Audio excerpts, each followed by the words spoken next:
we're in a world that is ever more chaotic. And for most, that correlates with an ever more chaotic consciousness. And by chaotic, a sense that varies with every individual, but a consciousness that is emotionally not entirely stable, that has dissociated fragments that see things in contradictory ways, and there isn't a consistent sense of objectivity or even subjectivity. And very often a sense of weakness, neediness, and of a kind of self-assessment of unworthiness that brings one down to very low vibrational frequencies and causes one to create or sustain or increase your karmic attachments to the phenomenal plane in order to feel more secure or more safe in a very unsafe world, rather than taking refuge with the Lord, with the supreme level of consciousness for your salvation, but holding on to lower levels of temporary forms of illusory security rather than the only true secure abode and redemptive center of consciousness that is true, that is real, and that is unfailing. So that's the light that we must reach at the end of whatever tunnel we might be in. Or perhaps we have completed the dark night of the soul and we're already abiding in the world of light and basking in the light of God and transmitting that joy of having attained the real self.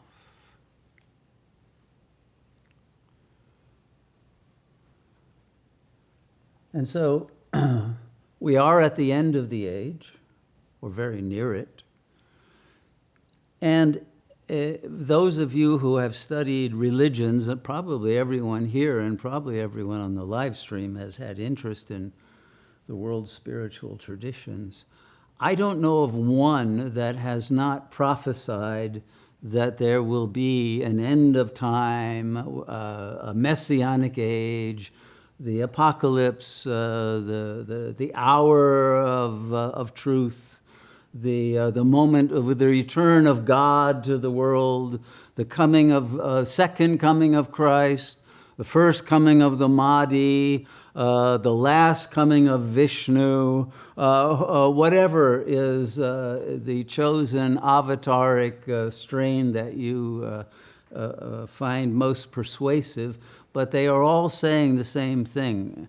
And they say the sign that you will know that you're in that time is the world will have gone mad, the societies will be coming apart, will be filled with perversion and psychopathic leaders or rulers and evil, arbitrary laws that are actually producing genocidal attacks on the populations and other destructive tendencies that are enslaving the consciousness to the big other out there and to the lowest level of coherence internally.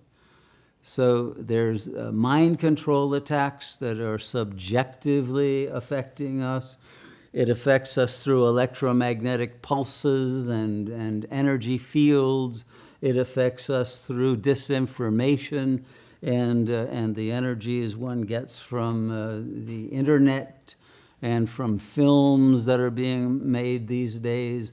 All of the messages that we are getting are used propagandistically to control your consciousness and keep it holding on to various prejudices and preconceptions, assumptions, beliefs, etc., that hold you in a state of powerlessness, helplessness, stupidity, denial, and inability to cope with the reality of what is happening within the phenomenal plane, and a lack of attunement to what is happening at the higher planes. How many can relate to that situation? Yeah, most of you can. I'm not talking about some foreign world. Most people can recognize that this is the kind of thing that's happening, yes? So most people who wouldn't be here if you weren't out of denial to at least that level of political awakening, social awakening. But I'm not interested in that in this retreat, okay? So let's all stipulate that we recognize what's going on in the phenomenal plane. We are way past worrying about the future. You can't plan the future anymore. Is there anyone who believes you can plan your future? You know? Can you even trust that your money will be worth anything in a short time? Or that the country you might think you belong to will even exist? You know, if not a civil war, then a nuclear war, or a plague of some kind, or an invasion, or whatever. But we see everything coming apart in every possible way that it could come apart. And that includes not only the political tyranny and the not only stupidity, but the deliberate self-destruction of the environment and of the human capacity to sustain our collective existence, all being taken from us, stolen. So what kind of future is there? You see, and how much in control are you of it at the level of the ego? If you're still in that mode of consciousness, then you know, the ego will either be in massive denial, or it will be in massive anxiety or despair, or some worse kind of mental disorder to escape seeing, knowing, feeling the horror of a zombie apocalypse and becoming part of it. So all of that is prologue that I want to get out of the way, because that's not the focus of this retreat. However, that's probably what has contributed to your being interested in coming to an ashram like this, or coming to a retreat like this, and receiving information of the kind that I intend to offer you in this class and the ones that will follow.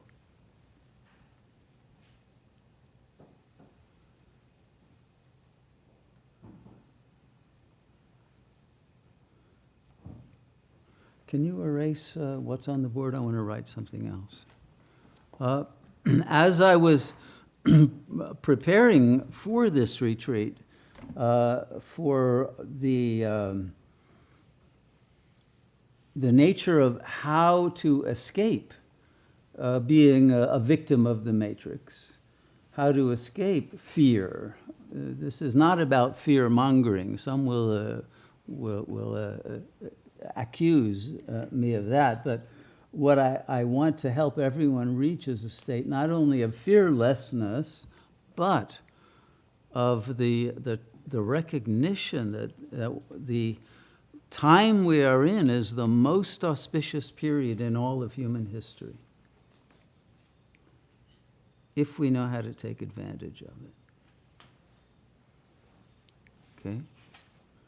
And so, although most people refer to it as the end of days, as the Eschaton, as the, Terence McKenna's version, the transcendental object at the end of time, or any of the many different terms for the ultimate revelation and redemption that is on our itinerary for our consciousness, a collective universal redemption, by the way. So no one has anything to worry about. No one will be left behind. It's not that you have to belong to a particular religious group and only those will be saved and the rest damned. No, it's not like that. All souls, all are equally beings of the same divine nature. So there's no differentiation in the sense that all will return to that supreme supernal light and the blissful energy field of the eternal self. All will, regardless of the karmic situation or the belief system or the level of consciousness, none of that will matter, although those particularities will determine the pathway that must be taken by consciousness to get to the light.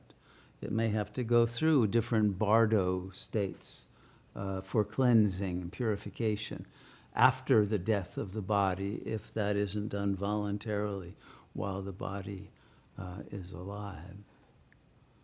But everything will have to be cleansed, right? Purified in order to return to the luminous presence of God, and all will be purified and absorbed into the Godhead, right? So, in a certain sense, it is not important whether you do sadhana or not. It's not important from that place of the ultimate roundup into the singularity that is going to occur. But the function of one's soul in these final days will determine the relationship to God and to the world and to time and space in terms of the continuity of the circle of time that after the end will find itself in a new beginning.